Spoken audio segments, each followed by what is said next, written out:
Good morning. This is Father Stephen Kelly from St. John's Church in Detroit. We're continuing our series of daily morning meditations, where we generally look at one or another of the lessons that are assigned for morning or evening prayer, what is known as the daily office lectionary. And today, for Saturday, let's take a look at the second lesson for morning prayer from St. Mark's Gospel.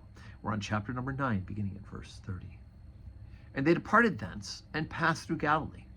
And he would not that any man should know it, for he taught his disciples and said unto them, The Son of Man is delivered into the hands of men, and they shall kill him, and after that he is killed, he shall rise the third day.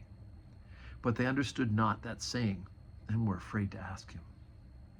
And he came to Capernaum, and being in the house, he asked them, What was it that ye disputed among yourselves by the way? But they held their peace, for by the way they had disputed among themselves who should be the greatest.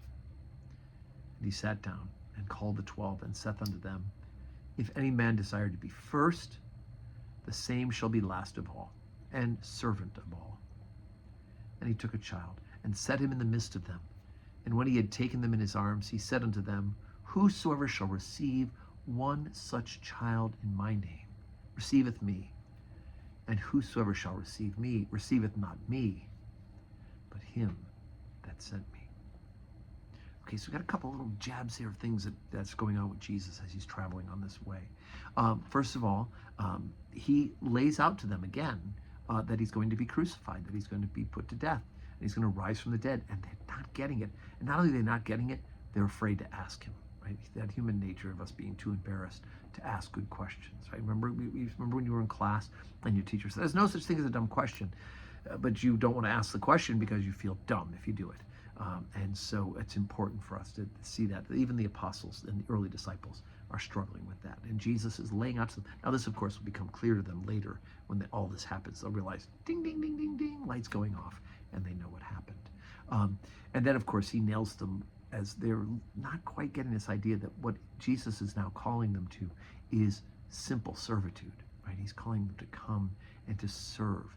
They're arguing over who's going to be the number one apostle. I'm going to be number one. No, I'll be number one. I'm in charge, right? They're arguing over who's the best of all. And Jesus is like, look, the first shall be last, right? And you should be servant of all. And then uses this child, right? The simplicity, the dependence of a child as an example, right? If you see this child, you receive me, right? And if you receive me, you receive not me, but him that sent me. Talking of God the Father himself. All right, so we're working our way through Mark and we're heading towards the cross. So today is Saturday. We don't have public worship today, but we're getting ready for public worship at St. John's tomorrow.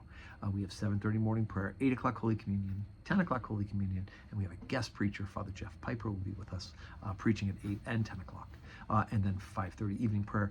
And 5:30 evening prayer will be in the Ministry Center this Sunday, so come around the back. The other services in the regular place, but 5:30 evening prayer in the Ministry Center. I hope you can join us in person. If not, join us on the live stream, and may God grant you a Saturday that is full of blessings.